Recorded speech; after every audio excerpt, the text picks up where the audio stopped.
শ্রী গণেশায় নমঃ।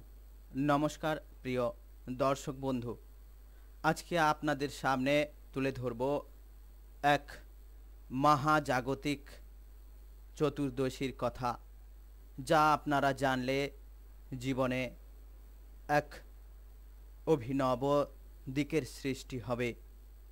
আর সেই চতুর্দশী হলো অনন্ত চতুর্দশী। আর সেই অনন্ত চতুর্দশীতে যদি এই কাজগুলো করেন তাহলে সব সমস্যা থেকে মিলবে মুক্তি, টাকা পয়সা ধন দৌলত আপনার ফুলে ফেপে উঠবে। তো বন্ধুরা, সেই অনন্ত চতুর্দশীর কথা আমি এই ভিডিওতে সমস্ত কথা আলোচনা করব। তো প্রথম থেকে শেষ পর্যন্ত ভিডিওটি অতি অবশ্যই দেখার অনুরোধ রইল, কেননা এই চতুর্দশী জীবনে যে প্রভাব ফেলতে চলেছে আপনারা তা জানলে অবাক হয়ে যাবেন। এই চতুর্দশীতে যে সকল কাজ আপনাকে করতে হবে, যার দরুন আপনি বিভিন্ন রকমের সাফল্যের চরম সীমায় পৌঁছাতে পারবেন, সেই সকল কথাগুলো আলোচনা করব। সেই জন্য বলি বন্ধুরা, যদি ভিডিওতে আপনারা নতুন হয়ে থাকেন চ্যানেলটিকে অতি অবশ্যই সাবস্ক্রাইব করে পাশে থাকা বেল আইকনটি প্রেস করে দেবেন এবং কমেন্ট বক্সে ওম শ্রী গণেশায় নমঃ লিখে কমেন্ট করে দেবেন। গণেশের কৃপা আশীর্বাদ লাভ করতে পারবেন এবং বিভিন্ন কাজে আপনারা উন্নতি লাভ করতে পারবেন।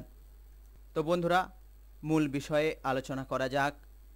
অনন্ত চতুর্দশীতে করুন এই সহজ কাজ, যা দেবে আপনাকে সমস্ত সমস্যা থেকে মুক্তি।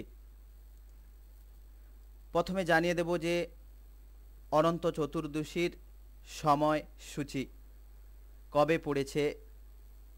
অনন্ত চতুর্দশী এই বছরে 2024 সালেই অনন্ত চতুর্দশীটি কবে পড়েছে।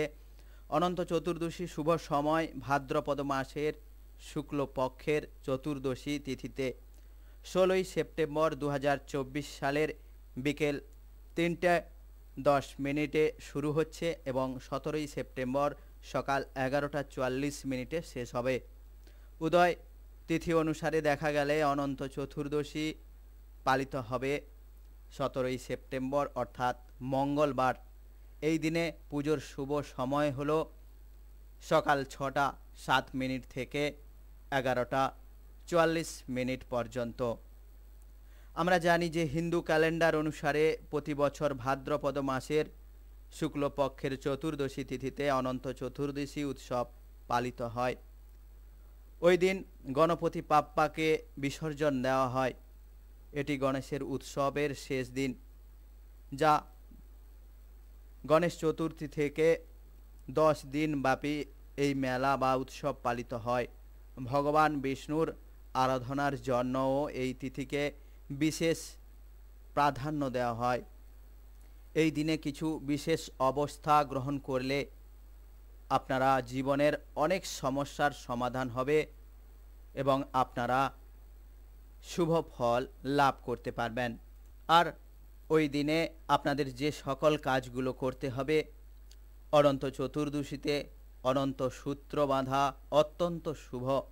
এই দিনে আচারগুলি সম্পাদন করার পরে এই সূত্র অবশ্যই কবজিতে বাঁধতে হবে। এই সূত্রে 14টি গিঁট থেকে, এতে করে মানুষের অনেক ধরনের ঝামেলা থেকে মুক্তি পাওয়া যায়। এটা বিশ্বাস করা হয় যে এই সুতো বাঁধলে ব্যক্তির আত্মবিশ্বাস বাড়ে এবং অনেক সমস্যা থেকে মুক্তি পাওয়া যায়। হিন্দু ধর্মে পিতৃপক্ষের সময়টি পূর্বপুরুষদের জন্য সম্পাদিত আচারের জন্য অত্যন্ত গুরুত্বপূর্ণ বলে মনে করা হয়। পিতৃপক্ষ 15 দিন স্থায়ী হয়, যেখানে পিণ্ডদান, শ্রাদ্ধ এবং তর্পণ ইত্যাদি পূর্বপুরুষ বা মৃত পূর্বপুরুষদের জন্য করা হয়। অর্থাৎ এই সময়টিতে আপনারা যদি আপনাদের পূর্বপুরুষের আত্মা শান্তির কামনার ক্ষেত্রে পিণ্ডদান করতে চান, তাহলে এই সময়টিতে করলে সেই আত্মাকে আপনারা সন্তুষ্ট করতে পারবেন। কিন্তু এই বছর পিতৃপক্ষের সময় এক অদ্ভুত পরিস্থিতি ঘটেছে। আসলে এই বছর পিতৃপক্ষে সূর্য এবং চন্দ্রগ্রহণ উভয়ই ছায়া থাকবে। প্রকৃতপক্ষে পিতৃপক্ষ চন্দ্রগ্রহণের সঙ্গে শুরু হবে এবং এটি সূর্যগ্রহণের মাধ্যমে শেষ হবে, অর্থাৎ পিতৃপক্ষের প্রথম দিনে একটি চন্দ্রগ্রহণ এবং শেষ দিনে একটি সূর্যগ্রহণ হবে। অর্থাৎ এই পিতৃপক্ষে আপনারা যে গয়াতে গিয়ে শ্রাদ্ধ শান্তি করবেন, তাতে দুটো চন্দ্রগ্রহণের মধ্য দিয়ে আপনাদেরকে অতিবাহিত করতে হবে, যার দরুন আপনারা এই অবস্থানটি করতে পারবেন। এমতো অবস্থায় গ্রহণের কারণে পিতৃপক্ষের প্রথম ও শেষ দিনে পিণ্ডদান বা পিতৃপক্ষের শ্রাদ্ধ করা যাবে কিনা তা নিয়ে মানুষ বিভ্রান্তিত রয়েছেন। কারণ হিন্দু ধর্মে গ্রহণকে অশুভ মনে করা হয় এবং এই সময়ে অনেক কাজ নিষিদ্ধ বলে মনে করা হয়। পঞ্চাঙ্গ অনুসারে পিতৃপক্ষে ভাদ্রপদ মাসের পূর্ণিমা তিথি থেকে শুরু হয় এবং শেষ হয় আশ্বিন অমাবস্যার দিনে। পিতৃপক্ষের এই বছরে 18ই সেপ্টেম্বর 2024 থেকে শুরু হচ্ছে, 2 অক্টোবর শেষ হবে। তো বন্ধুরা, আজকে আলোচনা করলাম যে অনন্ত চতুর্দশী কী, বা তারপরে যে আপনারা পিতৃপক্ষের শ্রাদ্ধর জন্য গয়াতে গিয়ে শ্রাদ্ধ শান্তির জন্য যাবেন, তাও আমি এই ভিডিওতে আলোচনা করে দিলাম।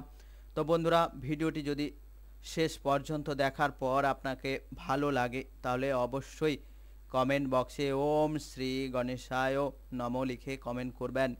দেখবেন এই অনন্ত চতুর্দশী দিনে যেভাবে আপনারা পুজো পদ্ধতি করবেন, তার ফলে ভগবান শ্রী গণেশের আশীর্বাদে আপনারা বিভিন্ন রকমের কাজের সাফল্য অর্জন করতে পারবেন এবং অর্থোন্নতি আপনার সময়ে ঘটবে। তো বন্ধুরা, আর যদি চ্যানেলে নতুন হয়ে থাকেন চ্যানেলটিকে সাবস্ক্রাইব করবেন এবং পাশে থাকা বেল আইকনটি প্রেস করে দেবেন, বন্ধুদের সাথে শেয়ার করে দেবেন, যাতে করে এই রকমের ভিডিও সবার প্রথম সবার আগে আমি আপনার কাছে পৌঁছে দিতে পারি। ততক্ষণে আপনারা সবাই ভালো থাকবেন, ভগবানের কাছে এই প্রার্থনা করে আমি আমার ভিডিওটি শেষ করছি।